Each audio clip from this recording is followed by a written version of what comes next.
Former President Donald Trump capped off the Republican National Convention last night, speaking for more than an hour and a half, the longest acceptance speech in U.S. history. His call, unite a divided country. Meanwhile, a growing number of Democrats are still wondering if President Joe Biden will take center stage as their presidential nominee during the Democratic National Convention a month from today. Right now, we're joined by Jennifer Hibbett, the Erie County Democratic Committee Secretary and a delegate for the president. Jen, it is great to have you here. Thanks for coming in. Thanks for having me. So first, let's just begin with the RNC officially wrapping last night. What is kind of your general reaction to the last couple of days? It was an interesting convention. I think that the Republicans showed the nation the difference between the Democratic and the Republican Party. They gave a lot of speeches about the things that are important to them. Taking rights away from women, taking health care away from women, environmental protections, eliminating those in the next Donald Trump term. So I think, Democrats have a different view on a lot of those issues. And so people got to see the difference in the parties and hear from a lot of their, party leaders, which is important. And I think we have these conventions for a reason. So I'm glad that you said, and you ended your statement with that, because every 4 years there is this tide of support, tide of positive feelings that go along with each convention, whether it's the Democratic convention or the Republican National Convention, either way. However, this year, this presidential cycle, the Republicans are riding very high, having just completed their convention, and the Democrats could not be faltering more at a worse time. Have you noticed this in this much of an imbalance in your political experience? I think every political party has a bump after their convention, right? Everyone's excited, everyone's motivated. So it's not surprising that the Republicans get a bump after their convention. The Democrats are very much having a tough time these last few weeks. Yeah, because again, Republicans are expected to ride high after their convention, yes, but Democrats are not supposed to be falling off the edge of a cliff. Right, and I think that Joe Biden is a very strong candidate. He has been an amazing president. We are very lucky to have him. Right now, I know there's a lot of talk about what will happen. He is our nominee. And as of right now, today, this minute, our delegates, as a delegate myself, I am going to the convention in Chicago to support Joe Biden.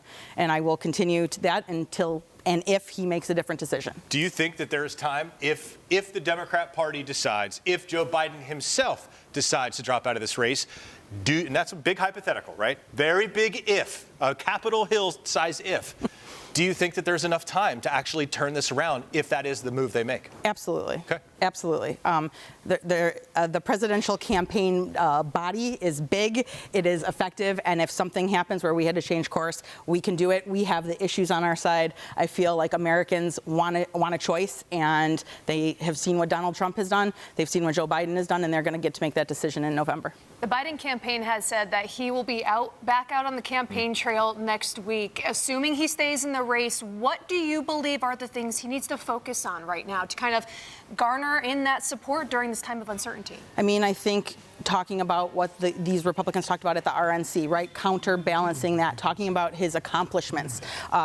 President Biden passed the largest infrastructure bill working with Congress since the New Deal. Just yesterday, the county executive talked about $22 million for our community in infrastructure, right? Things like that matter to our community, and I think Joe Biden needs to focus on the good things he's done. When it comes to Democrats trying now for the next 4 months to right the ship, it almost seems like each and every time it's a do-or-die moment for Democrats, at least for the past couple of months. It was a do-or-die moment for Joe Biden in late June on the debate stage. It was a die moment in that case. It was a do-or-die moment. Here we are at the Democratic National Convention, and we even have weeks before that with do-or-die moments about whether he stays in the race.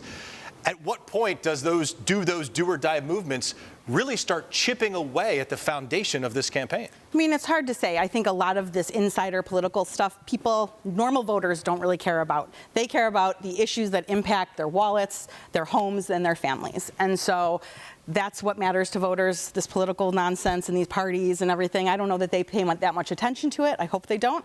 And I hope that they're paying attention to the issues and seeing that Joe Biden's a better choice for president come November. So looking ahead to next month in Chicago, what could people expect from the DNC? Maybe how does it differ from the RNC? Well, I think, we will have, lots of speakers, there'll be party leaders from all across the country, congressmen, senators. It'll be very similar in that way. I don't anticipate we'll have Hulk Hogan on the stage. I'm sure there will be some celebrities and some people, working to energize the crowd and energize the base. That's what the convention does. It motivates you at the convention to go to your hometown and work hard for your candidate. Having gone to both the RNC and the DNC in my career, I can absolutely say that both energize their bases like nothing else.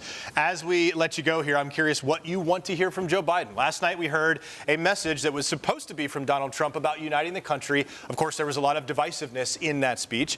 What are you expecting from President Joe Biden when he accepts if he accepts the nomination in August? I think that President Biden will talk about not only his credentials and what he's done as president, but what he wants to finish doing. I think, he sees 4 more years of what he wants to finish, and I think that's what he'll talk about. And I think he will also address the issue, toning down our political rhetoric, being more inclusive, more forgiving of other sides. And the assassination attempt on President Trump is not acceptable. Yeah. And it's not American, and it shouldn't happen. And we all need to acknowledge that that's not okay.